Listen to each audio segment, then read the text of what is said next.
You're listening to Two Chunks and a Hunk, a movie podcast where we give pumps and dumps.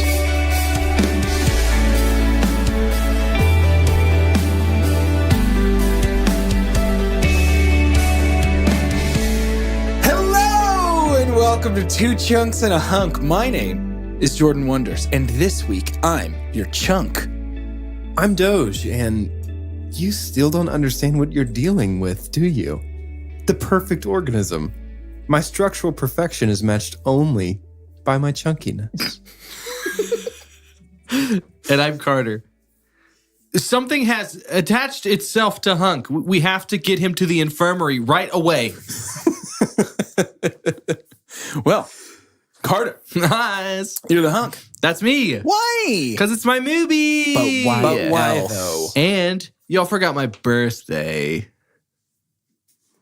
No, we didn't. You did. Last week, you forgot my birthday. What? Yep. Are you kidding me? Nope. Are you? My two Chuck's birthday. Oh my gosh. 1 full year. You just scared me to death. Sorry. That makes me happy you care that much. Yeah, last week, May 15th. Wow. Yeah, May 15th was Crazy Stupid Love. Of last year was 1 Crazy year. Stupid Love of May 15th. I Wow. can't figure out how to say that sentence. Help. Last year on May 15th, we recorded Crazy Stupid Love. We released Your first episode. Yeah. That's the one. Dang, yeah, dude, so I've been a around whole for a year. Isn't that crazy? That is crazy. That's very I exciting. thought you'd be way better at this by now. But I know. We're here. That's I'm why still I working forgot, on it. because I was That's cool. like, there's no way. No, we're glad to have you. Glad to be Happy here. late birthday. Thank you. Wow, my heart is like pounding because I was like, oh my gosh. After I saw your initial reaction, I was like, oh, I got to milk this a little bit. I forgot to buy you all of your watches. I buy all my friends' watches, all of the watches from Rolex. Oh my gosh. Birthday watches. So before we move on, I want to address a growing problem in this nation of ours, America, and it's exploding Slurpee machines. Oh, yeah. They are running rampant. I feel like this is the time that we say right before we recorded this episode, we took a detour, the three of us in Jordan's car to a nearby 7-Eleven, blasting Carly Rae Jepsen's new record, which totally Both new slaps, sponsors, by the way. Yeah, 7-Eleven, thanks 7-Eleven, thanks 7-Eleven Carly and Rae Carly for Rae sponsoring Jepsen. the show. Thanks for sponsoring. So Carly Rae Slurpee is the nickname. Slurpee Rae Jepsen. Slurpee Rae Jepsen. I like that one much Wow, better. guys, these are good jokes. But I went to go get a Coca-Cola flavored Slurpee, and it exploded all across and betwixt my everything. Sure did. And then the dude asked I'm actually Carter. just noticing right now that it's on my glasses. No way. Yeah.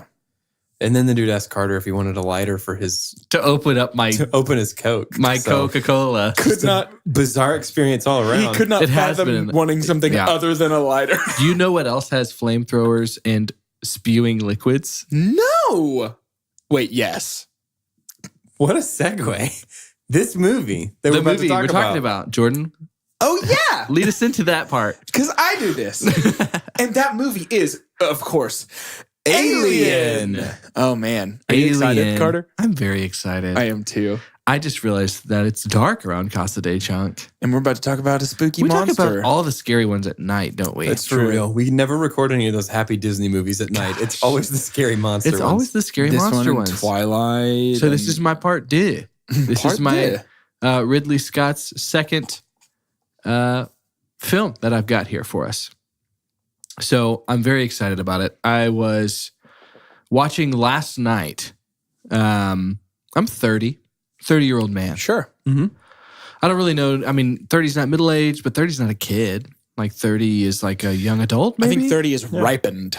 30's just right there. 30's like the perfectly squishy avocado. I was watching with all the lights off in my house. Ooh. It's a bold And decision. there's a street light that a big tree is in front of. It was making some shadows sometimes. Sure. I got scared. yeah. I've seen this movie many times. I said yesterday on the podcast this was a top 5 for me. It's still a scary movie. One of the many reasons that I love it very much. I watched it in broad daylight at like 10 o'clock yesterday morning. Very scared the whole time. Very scary. Yeah. But I'm excited. It's a big switch, and yet not, because it's still Sir Scott playing with a lot of the same tools that he normally does. But we're going from Rome to outer space. Mm-hmm. And so Can I ask the question to Doge? I would love that. Doge, Yes. do you know how to make the story flow from beginning to end and synopsize? It gives us a synopsis. I don't know how you do it, Jordan. Yes. It's a gift. Talk slow so I can drink more of my Slurpee. Today's synopsis is written by IMDb user Johnny. Wow. I had to be quick on the ball to get Man, that he name. grabbed I that guess. one He sure quick. did. Is that pride? Like, does he believe that he is the Johnny to end all He Johnnies? didn't even put a last initial, did Like, he? what's the deal? He's just like, I'm just He got Johnny. there first. I'm John. In the same way that Cher is Cher and Madonna is Madonna, Jewel, Prince. This Johnny is Johnny. is Johnny. Sting, Johnny. Phil Collins. Johnny says, in the far reaches of space, a crew on board the ship Nostromo are returning to Earth until they receive a distress call, an alien one. Unknown to them, they will soon take back with them the most terrifying creature in the universe, the xenomorph, a killing machine that bleeds corrosive acid whenever anyone tries to hurt it. All alone in space, no one can hear them scream, trying to warn the rest of the galaxy of the terror that is the xenomorph. Wait, he hits it with the xenomorph as if that's the title of the film. That's what would be. Wow. That's what would be like if this was a 1950s sci-fi, like a B movie, a drive-in movie. That's the opening voiceover. Golly. Terror that is the xenomorph. Xenomorph. Don't bring your children. Women, look away. This movie is not for the Cover faint your of heart. faces. Trust us. Bring your kerchiefs. You will believe in the terror of the xenomorph. We look down, it's like 20 minutes of us just doing this. But us and all the chunkies are like, don't ever stop.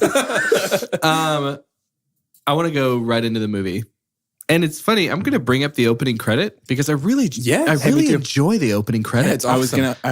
We get past that 20th Century Fox. I was watching this on Amazon Prime Video. I rented it, which I can't recommend enough. I really do enjoy the X-ray vision that they do to where if you pause or you kind of hover the mouse over, it'll give you everyone that's on screen at that time, the actors, and then any trivia that there is. Amazon's streaming quality is pretty decent too. Oh, yeah. It was great.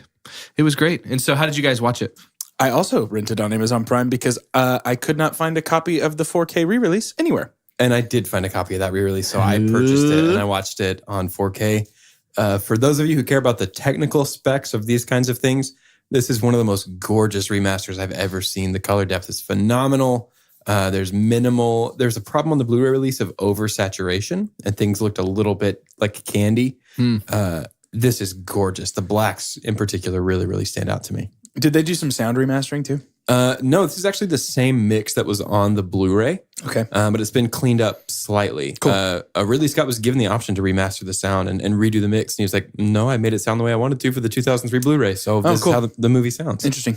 Such a Ridley thing. He's kind of stubborn in a great old knight kind of way. Yeah, for real.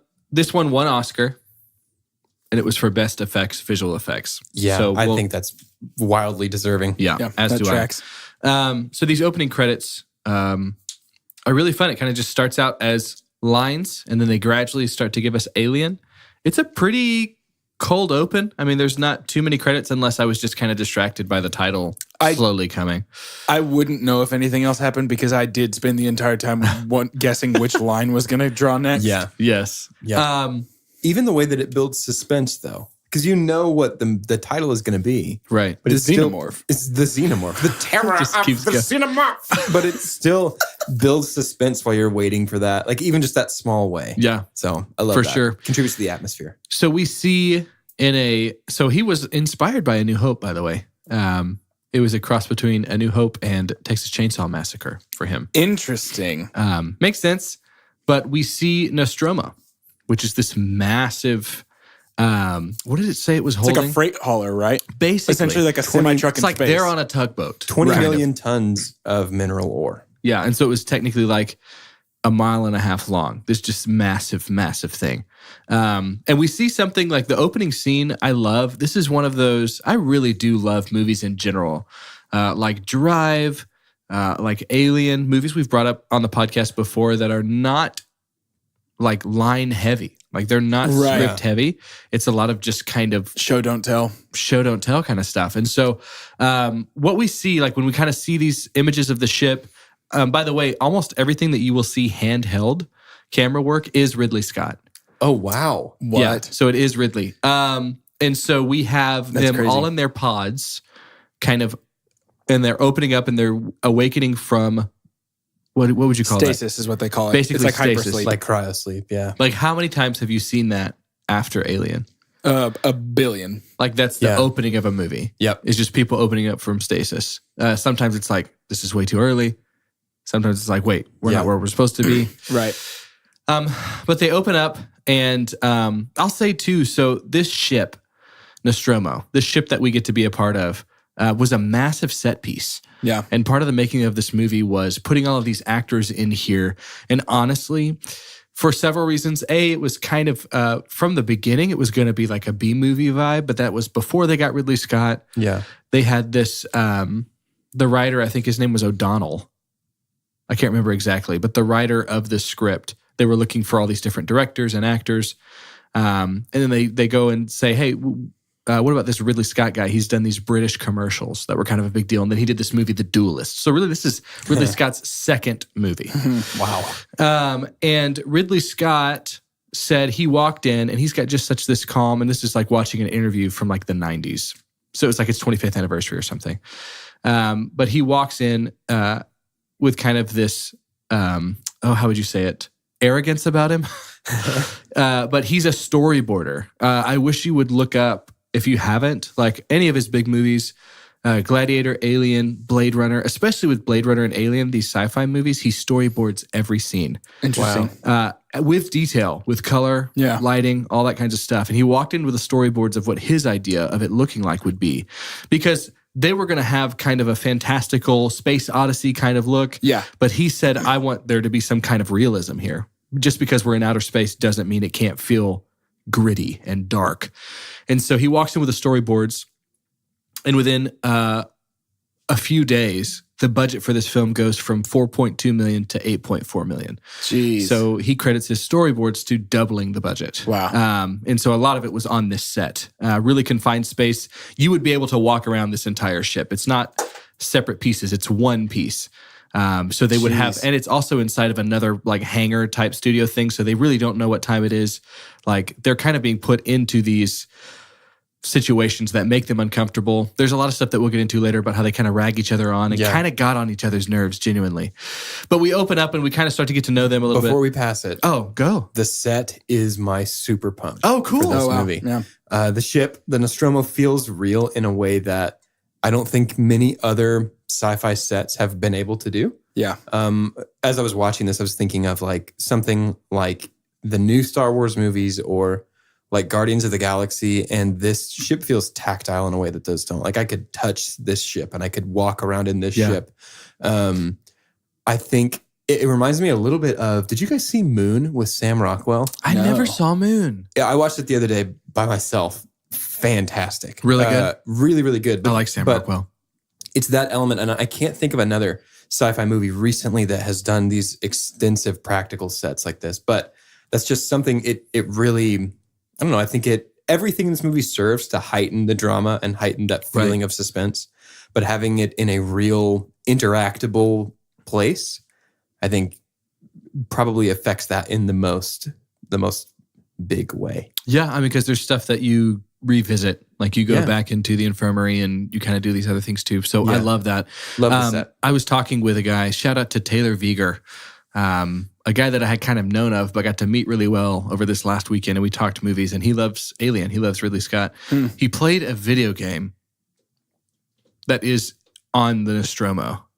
Alien Isolation. Yeah. Right? Have y'all played it's the most horrific. No, I've heard it's so scary. I watched the trailer for it and I'm out. I'm not gonna play it. Terrifying. There's no way, if I can't sit by myself in the real world at 30 in a place completely void of xenomorphs and even watch this movie without being uncomfortable, I'm not playing something as immersive as a video game. And like, this is not movies necessarily, but like this game apparently for the xenomorph has the most advanced AI of any enemy character to date.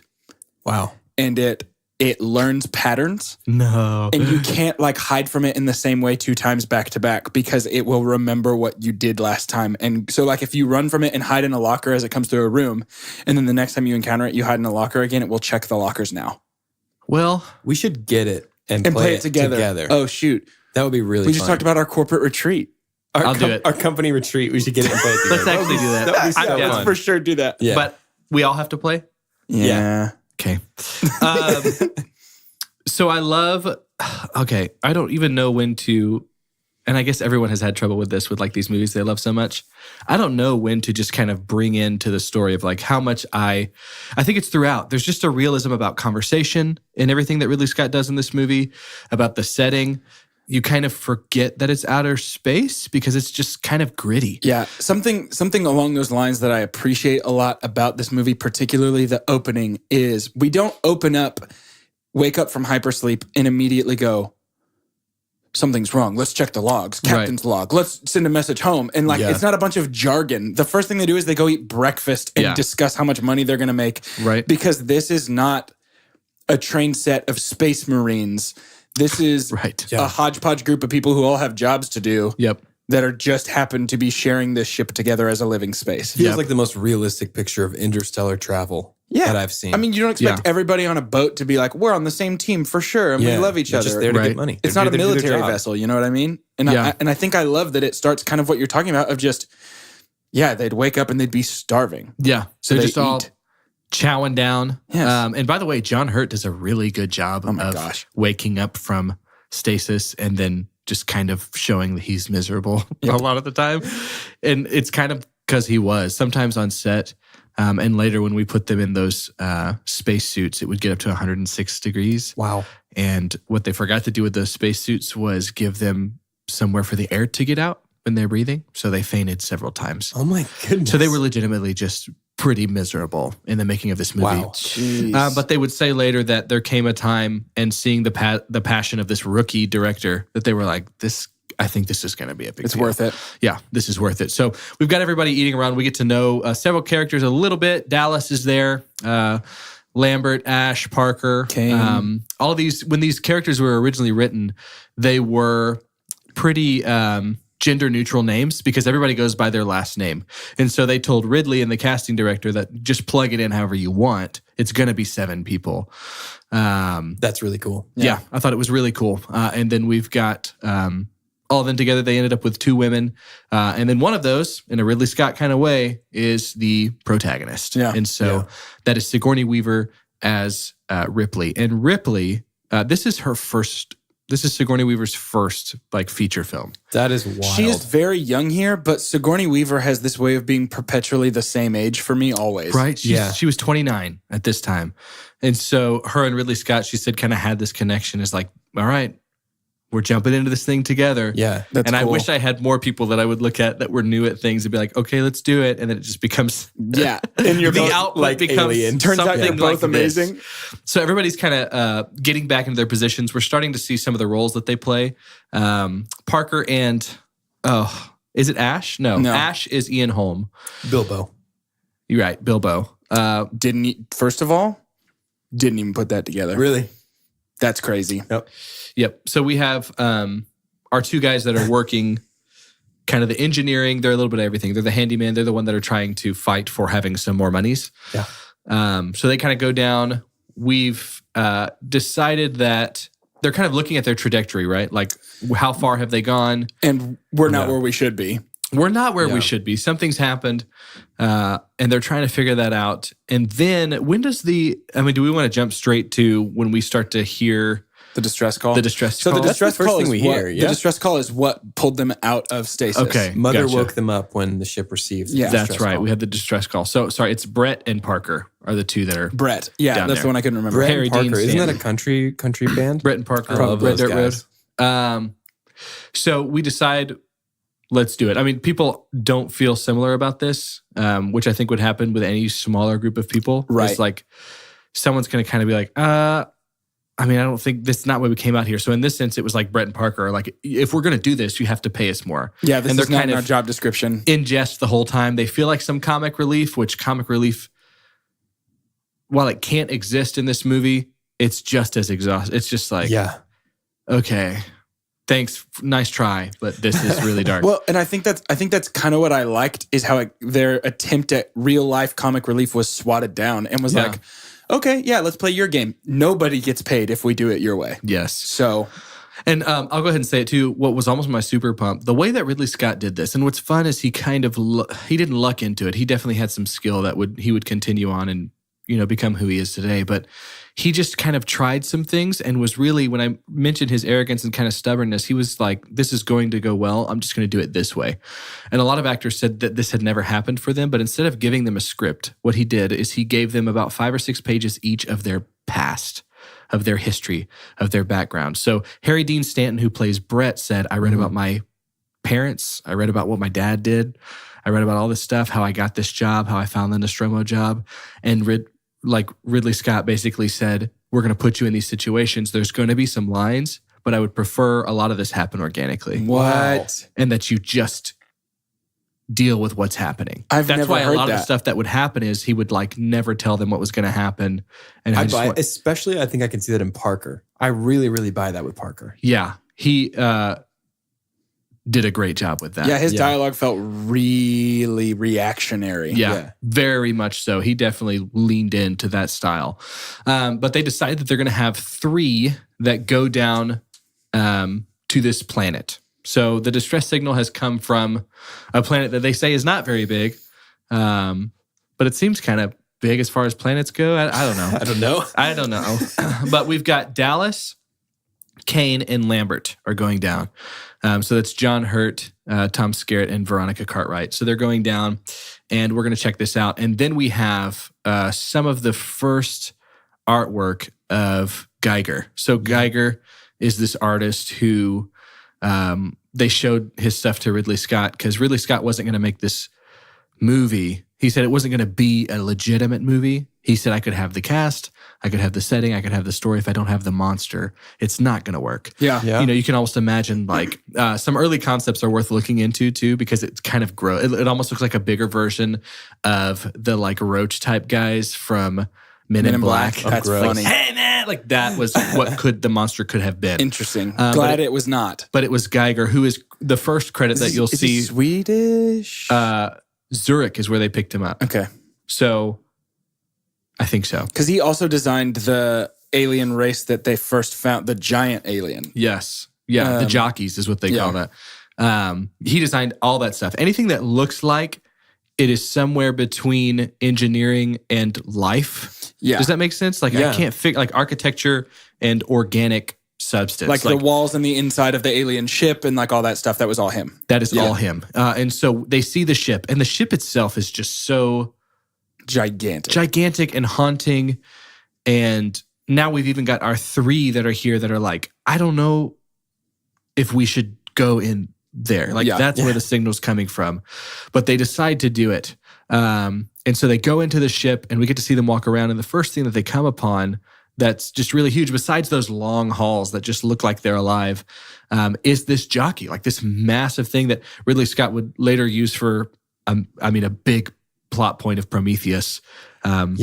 Which is a fun movie. Yeah. And also worth a watch. But we see that. So that was a 27-foot actual prop, 27-foot tall. Gee, I'm such a sucker for those practical effects. I love that so much. I think it's so super cool. And can you imagine, the actors and everyone involved is living in a world that cannot refer back to Alien because they are living in the making of this movie. So what the heck are you thinking? And I think about that in movies all the time. Sure, yeah. You walk on a set and you're like, okay, it's my job. Right. I'm it just sounds obvious, but this is not inspired by Alien. This is Alien. You know what I mean? It sounds so obvious, but when you think, I think you're absolutely right. Ridley Scott was not going, ooh, I've seen something like this and I want to do this. Right. Ridley Scott was creating and going, poof, this is it. Yes. Yeah. No, that's great. That's a good point. So Kane, John Hurt, God love him. This is when after you've seen this movie, you're like, man, dude, I'm so sorry. Yeah. But he kind of discovers something. He decides to go under the jockey, and it's all these lights, this cool effect, another kind of practical effect of these laser lights. Do you know where those came from? I think I read this. So next door The Who No way. was practicing a bunch of their like stage stuff, and these were lights given like to borrow by The Who, the band The Who, that they would use at their concerts. And so what Ridley Scott did, and the actors just kind of grown through the fact that he loved smoke. I mean, you'll see kind of a fog machine almost all the time on the planet. And then obviously later when like the ship's just falling apart and stuff like that. But we see Kane is kind of talking back to, which it's important to say at the helm back at home base is Ash. Mm-hmm. And Ash is kind of the one who's guiding the mission a little bit. Science officer. Which he should, if anyone's guiding the mission, it's the science officer. And so we have the eggs. And so did y'all see the effect of like the dripping up from the bottom? Did you read about that? No. So that was Ridley Scott had them attach several of them to the ceiling, and he took a camera and flipped it over and recorded like upside down of an egg on the ceiling so that he could have that effect and then flip the frame for that. Very awesome. And then we look into the egg, and everyone in the world, even if you've never seen it, is like, "What are you, bro? What are you doing?" Yeah, for real. Which is such a horror movie thing. Like, there's a lot of horror. This is a horror film to me. Yeah. And so you know how you can kind of see the stuff in the egg moving around a little bit? Horrific. All that is Ridley Scott's hands in rubber gloves. Wait, really? No way. This to That's me incredible. Was such a big pump because it was so much how he had his hands and everything, right? Like it's an absolute metaphor for that. Sure, it's like tangible. But he like put his hands up there and he's like, why don't we try this? Because they had made it kind of see-through and they were like, we don't know how to make it organic and move like we want it to. And he said, try this. And they were just like, roll footage. Like, we'll do that. Wow. So the egg opens up and on the inside we see a practical effect again, which they used a lot of guts in this movie. A lot of cow guts, some liver, nasty things, and thus the introduction of the face hugger. So Kane gets hugged on the face, friendship, by a creature that would eventually become kind of iconic in sci-fi cinema. Yeah, of just this nasty boy. Yeah, the way they filmed that is someone was laying on their back with a camera facing up, and someone just threw that puppet down at them to make it look like it was shooting out. And so we're back on the ship, and Ripley is not going to let the three that were on the planet in. She's not for it. And so she's like, there's so many times too, and what makes it even more horrible is how close so many characters are to not having to deal with the consequences. Yeah, to saving everyone. Of anything. Yeah.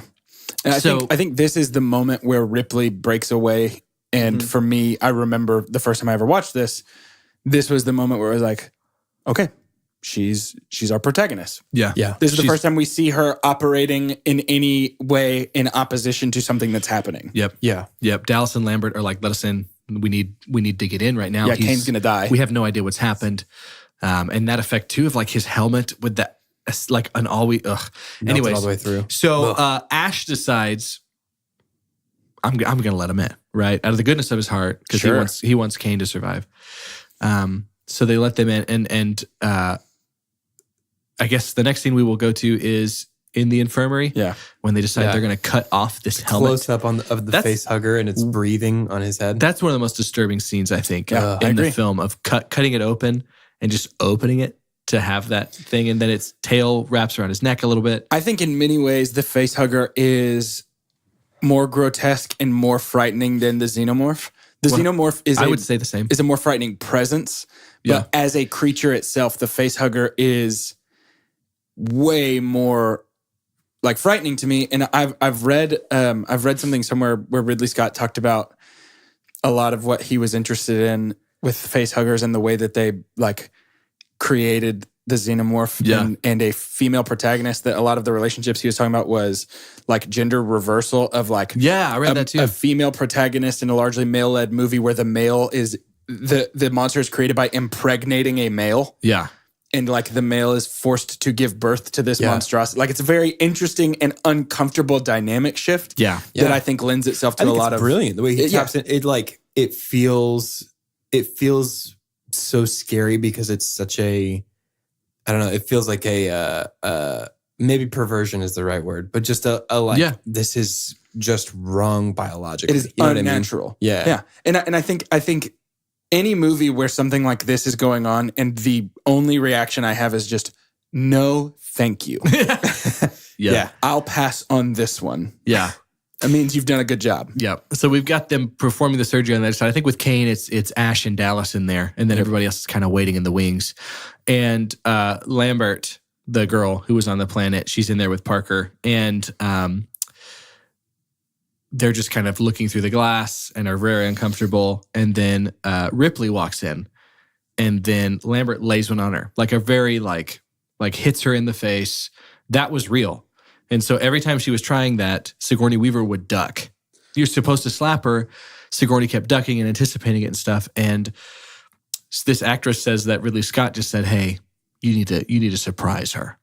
And so it was like a slight miss, and then she comes back with another hand, and actually, she said Sigourney leaned into it.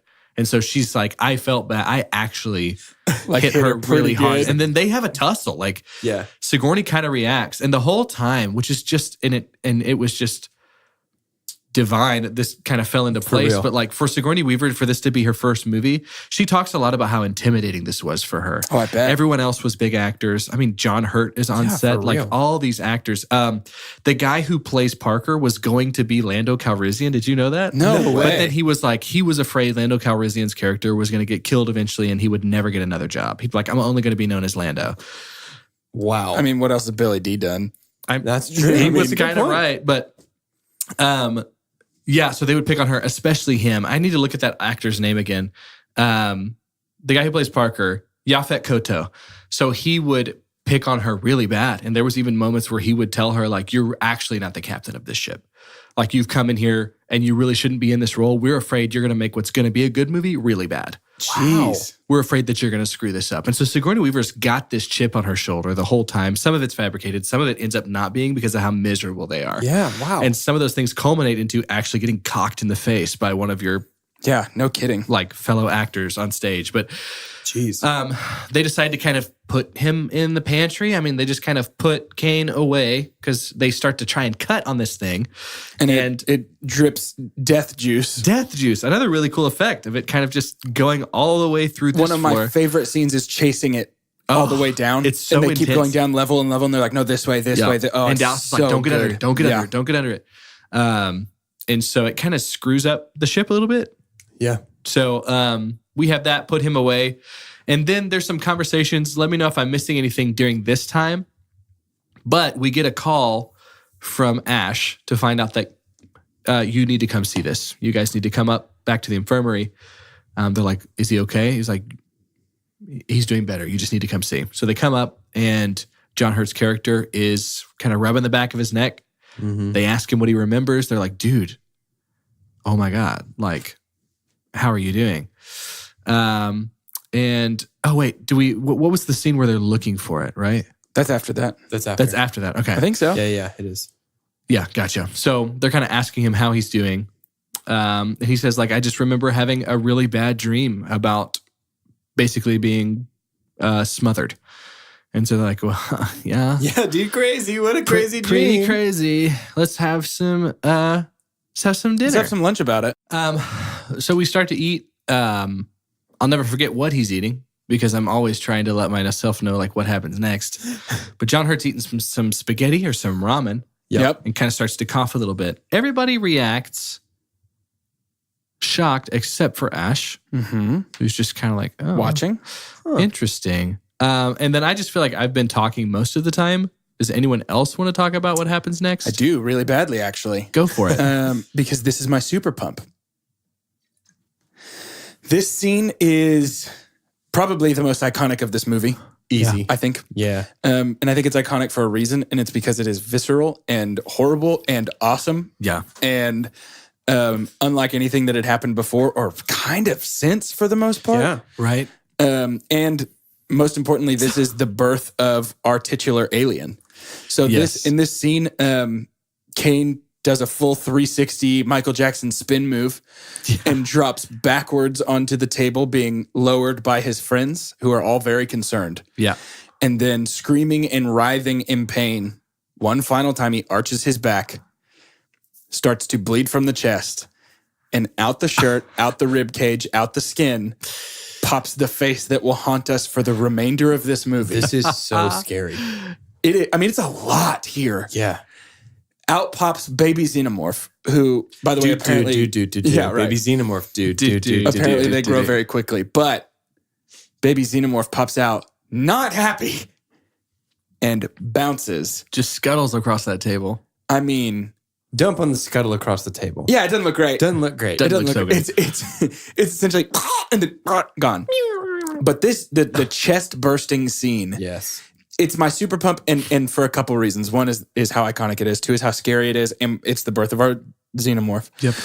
But 3 is, I think, ultimately my real super pump belongs to the atmosphere of this movie. Yeah. And the atmosphere shifts for the rest of the movie right here, at this spot. Yeah. Is when this movie becomes Alien. Yeah. And it is this atmosphere of terror and hesitation and confinement and claustrophobia. Yeah. Because this moment they become prey, right? Right. There's something hunting us and we don't know what it is or where it is. Right.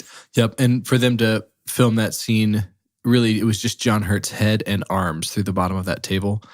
And from the neck down was the effect. So they knew that they were going to have the introduction of the Xenomorph. The actors did. They just didn't know how much blood it would be. And so the girl who plays Lambert actually just got it all over her. Yeah, for real. And they say the guy who played Parker just kind of went home after they got done filming that day and didn't really talk. He just told his wife he didn't really want to talk about it. And then got up the next day and went back to set. It took him a while to kind of get over it, but he kind of picks up something to stab it. Yeah. And that was like a natural reaction. And then he's like, wait, I'm in a movie. I'm in a movie. I can't do this. Oh my gosh. That's so terrifying. Good. So we're about to go from hunting to hunted. Very much. But before we're hunted, I'd like to go somewhere else. Tell me. Let's change the atmosphere of our podcast forever. Let's change now. our atmosphere to one a little more friendly to, how you say, a shout announcement. This is your captain speaking. We've officially reached our destination. I don't think so. Actually, It's shout announcements. Yeah. Sorry, different captain. That old guy was weird. old weird captain. We don't like him. So, as per usual, our first shout out's going to go to Wax Space and Tyler Station. We drink your coffee. We record inside. Yeah. And we're inside you right now. Thanks. You took your jokes away. You didn't did. The other shout out's going to go to Podbean. We pay you money. We put stuff on you. Mostly our podcast. Podbean. That's .com. Oh, what? How did I miss that? Have you been saying that? We record a couple episodes without you every week. I mean... I want to shout out another podcast. I know, I feel confident enough in my own podcast to bring another one up. It's called Serial. Have you guys heard of it? No. Don't listen to that one. It sucks. A Story Shaped Life. Ben and Sam Larsable, good friends of mine that are going through and essentially talking about how people are formed by and tend to live by the narratives that we create for ourselves. And so right now they're doing the Enneagram and talking through the Enneagram. Yesterday's episode is the Enneagram 6, which my wife is on. Chelsea. She is on that one. So if you want to hear the other half of the Willis crew on a podcast as well, you could have a lot of us in 2 days. So check out A Story Shaped Life. I'm pretty confident I'm on the 7 episode. They didn't ask me to do it, and I haven't recorded it, but I feel pretty good about the fact that I'm on it. That's such a 7 thing to say. I was on the 5. Quietly. My mic was muted, and I didn't say anything. Oh, that's so but 5 I was of there. you. It's a classic. Check 'em 5, out. honestly. I'd like to give a special shout out to everyone who has commented on our YouTube videos Thank you. and left those as a review. So nice. Your kind words mean the world to us. Yeah. And unfortunately, they mean nothing to Rotten Tomatoes. And we are trying to become official Rotten Tomatoes critics, and we've got to get to 200 reviews on iTunes. So if you could take all that good YouTube energy and just channel that into iTunes podcast store review energy, that would be muy bueno. Please. I literally was also going to say muy bueno. That's very weird. Really? Gross. Same page, While baby. you're on iTunes, go ahead and click that subscribe button. Smash it even. Smash that subscribe button. Please don't forget to like and subscribe. Punch it. Let's be YouTube people. Hey, do you guys know what we're talking about next week? I mean, No. Yeah? Tell me. You're supposed to, it's yes and, it's no, improv. No and? No and. Go on. I can't wait to talk about this movie. It's my second movie. It's the second Denis Villeneuve movie of our series. The second outer space movie of our The series. second outer space movie. Outer space. Thank you. It's the same across every language. Cartel. Cartel. Cartier, guys. Cartier.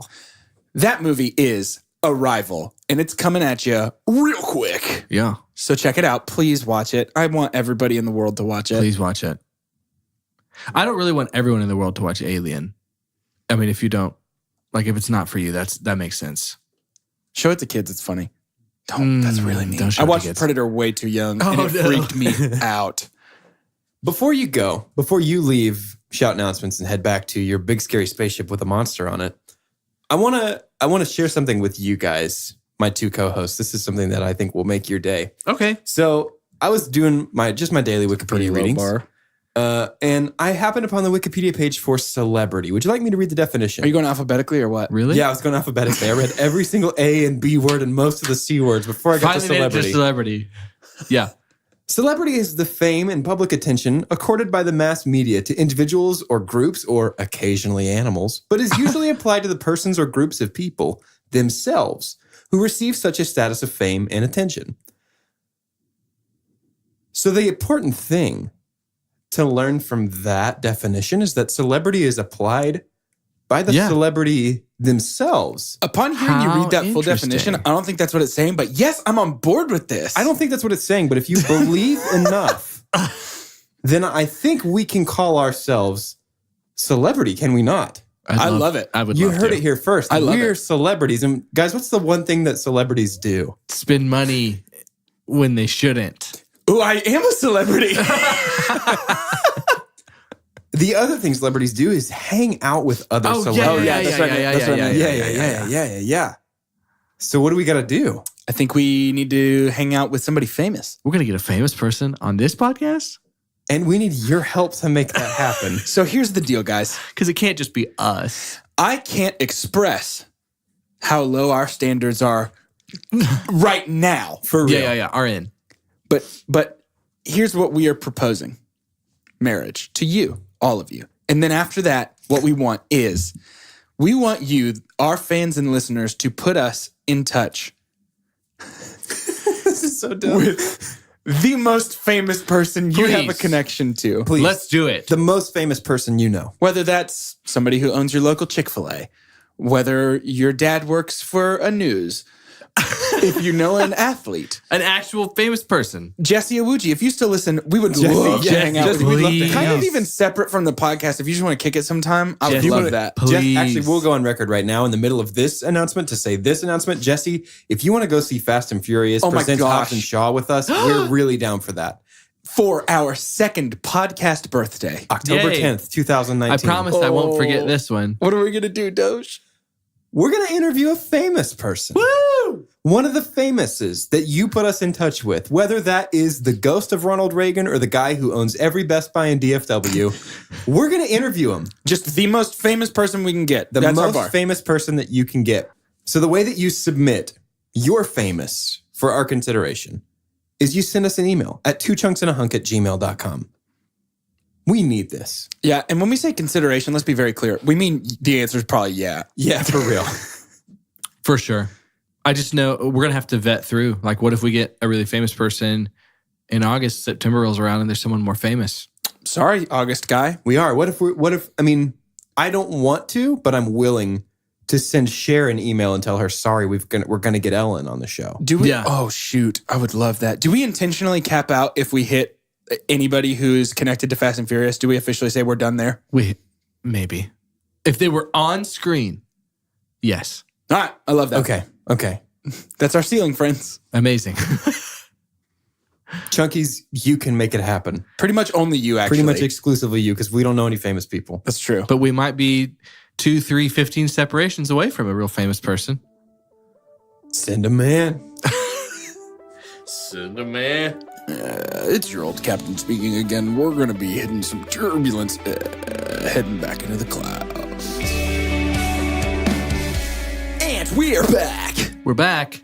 And unfortunately, we got a little xenomorph baby on the loose. The terror of the xenomorph. How xenomorbid is that? So we're having to hunt him down. Okay. There's some double negatives there. Every scene from this point out is terrifying. Yeah, pretty much. From here to the credits, it's scary. Every scene from this point out is terrifying. I love the introduction of the little tools. Yeah. We've got like this cattle prod, but it's not because it's stronger that we're hearing about. We've got the like proximity sensor thing. the proximity sensor, which we'll get to that in a little bit. It looks like a big electronic juice box. Yes, it does. My super dump, though, was somewhere between introducing the xenomorph baby, shout announcements, and now. Okay. I didn't know this was my super dump until my most recent watch. There is not much time spent grieving this character. That's true. Yeah. And again, I mean, it's a close-knit space. You get to know people really well. But at that point, I was like, that's strange, because they just like send his body out into space. It was kind of a quick shot. And then I started to compare a loss of anyone else the whole movie. Much bigger reaction. Yeah. Granted, maybe it's just because they're terrified and they are still getting over what they saw and in this world actually saw. Well, I always interpreted it as, are there more in him? Yeah, right. Do we need to get rid of the body so that more don't come out? Right. But I hear you completely. Yeah, I just think emotionally they just kind of moved on. Again, they're hunting the scary thing that's in the house now. But that was my super dump, because I was just kind of like, it seemed like the grief was one step behind. Yeah. Yeah. Like they finally started grieving certain things as we went along. But again, that kind of helped in the crescendo of everything. But anyway, so we're going on and we've got different groups that are going to hunt this down. So, probably not excited about it. Sigourney Weaver probably wasn't excited about it, but she's on the team of Parker and Brett. So those three are together, and they have the it's a net. They have a net. They have the proximity sensor. The proximity sensor that Ash is telling them about that he kind of rigged up for them. And they've kind of gone off. And they do a good job of being terrified. They do, yeah. I think all the actors do a good job of just being scared. They move, this sounds weird, they move like people who know they could be got. Yep. You know? Yeah, absolutely. And so we're starting to pick something up on our tool here, and it's in the locker. Still terrifying. I know exactly what's about to come out of this locker. Yeah. Still makes me jump every time. Still makes me jump. Because I'm like, maybe Ridley went in there, Ridley Scott, and changed things. The one that makes me jump every time is the air vent. Like, jump a full foot off of my chair using just the contraction of my butt cheeks. Yep. It shoots me. And we will get there next. Yep. But we open that locker door, and it's the little Jones. cat. Kitty Cat Jones. Little Kitty Cat Jones. How was he in stasis? Was he in somebody's pod? I think he was, actually. Okay, cute. Cute. But Jones, did you know Sigourney Weaver was actually allergic to Jones? No. So this was something that she realized. So what they would do is they would, I can't remember what the name of it was, that they would spray onto the actors to make it look like sweat. Water. Okay, maybe that was it. Yeah.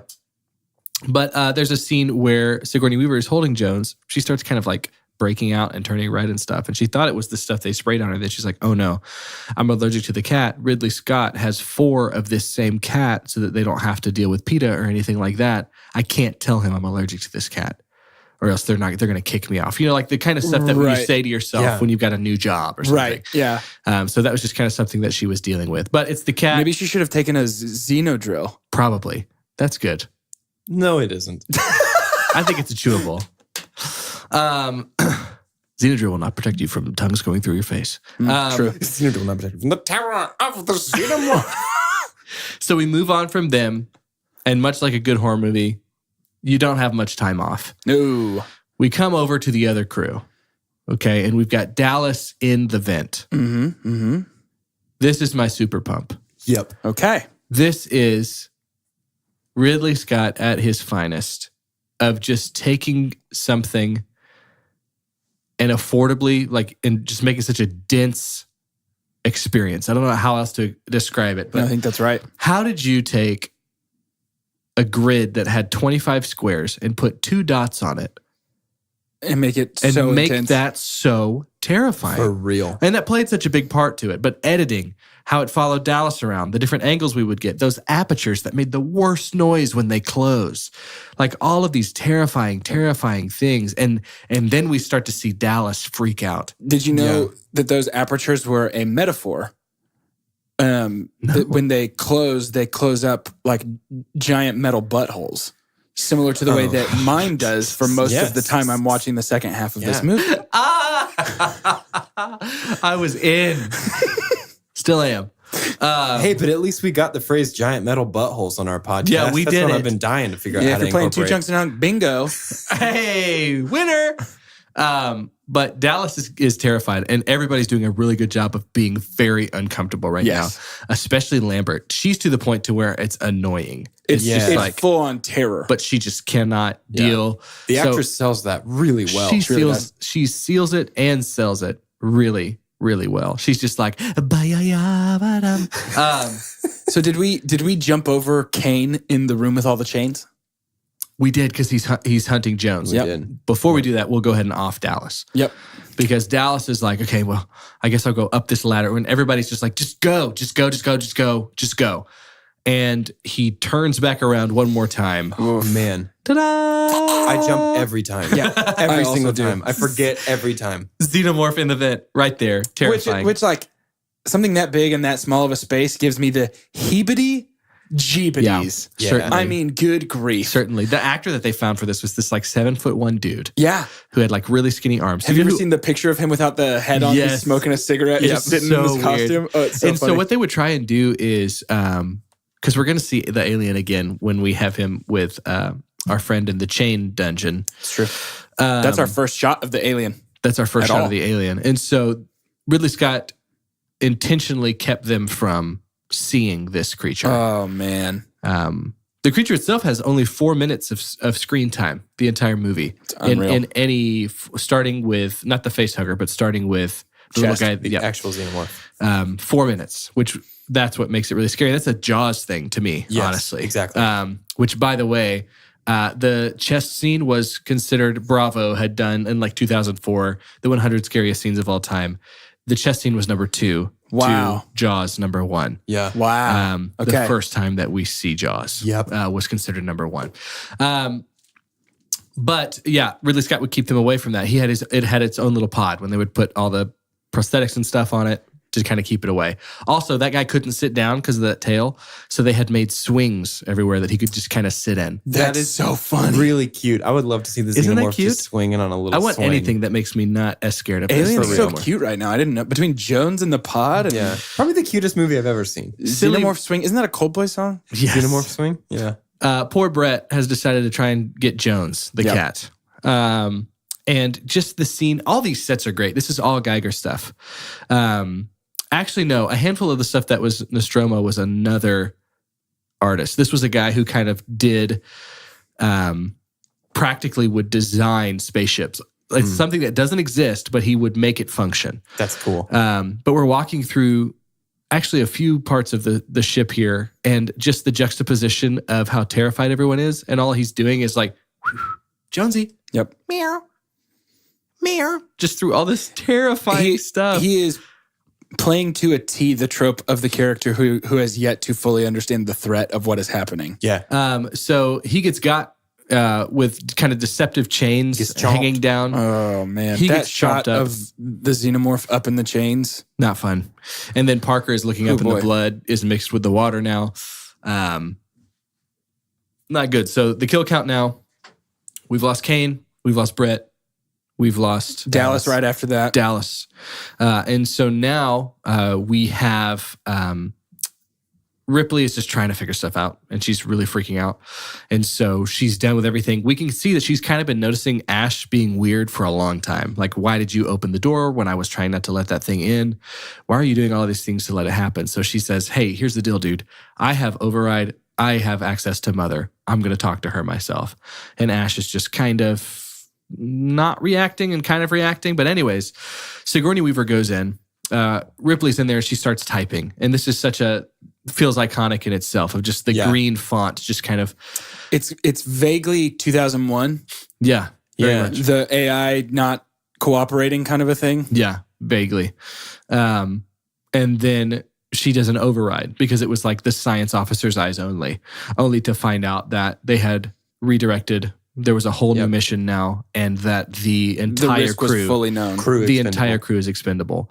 Here's a low-key, terrifying scene that has no alien in it. Yep. When she leans back, and he's right Ash there. is right there. Ash is right there. He has been officially named a threat. Yep. And he has been revealed to be right there. Yeah. We still don't know the final truth about him, though. Right. We don't at this point. And so she's trying to leave. They kind of have a little bit of an altercation that gives her a nosebleed, but she's trying to leave. The doors are closing. She's like, Ash, open it up. Not totally knowing what a threat he is yet. And then things change. We see his this robo milk blood bead of he is not Bilbo. He is Billbot. Billbot. There it is. We see this bead of Billbot 3000. milky white sweat come off the top of his head. And you're like, huh? And this isn't even ever how like a robot has ever been revealed. Right. Or ever looked like. Another kind of... Ash is the one character that Ridley Scott wrote. Okay. There was not going to be an AI there. And he was inspired by... This was a shot at producers. He's like, it's as if you have a suit on the set. Somebody who's actually in control, and they're trying to take their own narrative. Interesting. Wow. Right. And so he did... That didn't come to light till the director's cut, and it's made $200 million. Yeah. That was like, And it's hey, like, do producers... something about it. This is you guys. But it ends up being a real pivotal part of the story arc. And so we have a terrifying scene. So the scene where Ash is looking and those chimes like kind of distract him. That was a cameraman running into the chimes. And it was a legitimate like diversion. Oh, wow. Ian Holm was just in character and he kind of turns, it's like, huh? And then they just move the scene over there. But he's stuffing this, it's awful. He's like stuffing this magazine down Ripley's throat. Parker and Lambert come in, and then we have another disturbing scene. He's flipping out. He's kind of milky. He really explodes right here. Ash explodes right here, gets his head knocked off by Parker. Big time. When they were doing first screenings of this movie, people were very disturbed. Sure. People were... So actually the first successful one screening they had, the audio was really bad, and they were like, oh crap, we need to get this to a place that's better. The second one was Dallas, in Dallas, Texas. Wow. No way. Was the first really successful screening that people were vomiting.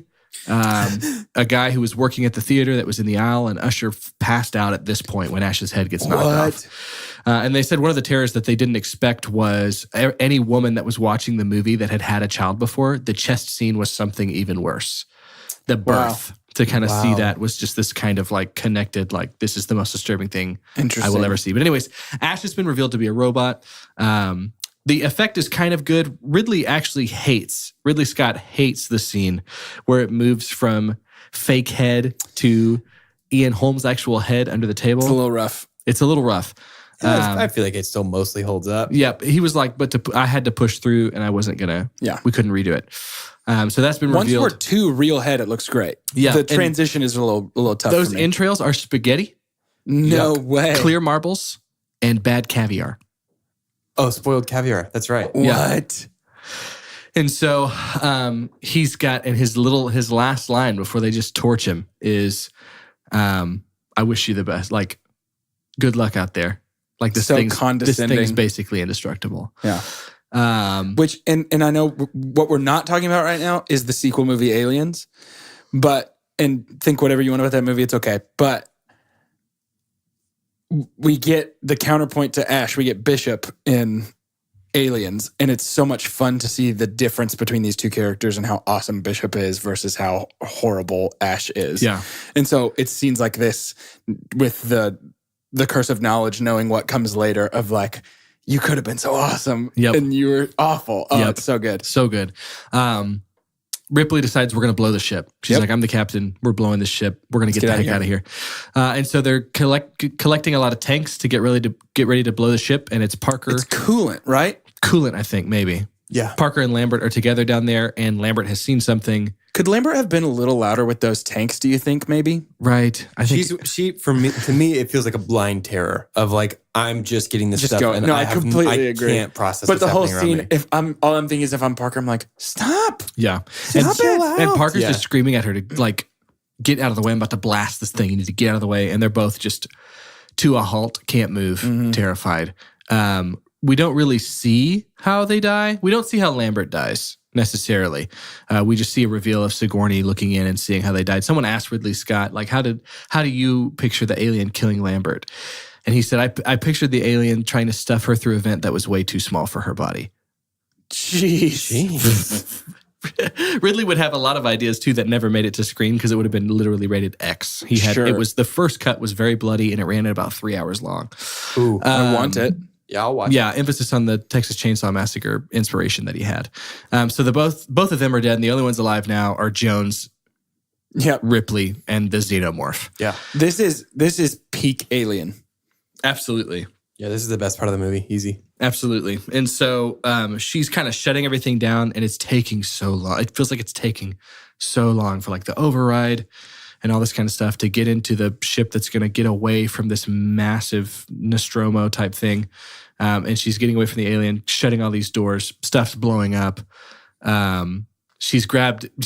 There's supposedly when the movie came out, there were a lot of people it was notorious that at least someone would scream, "Leave the cat."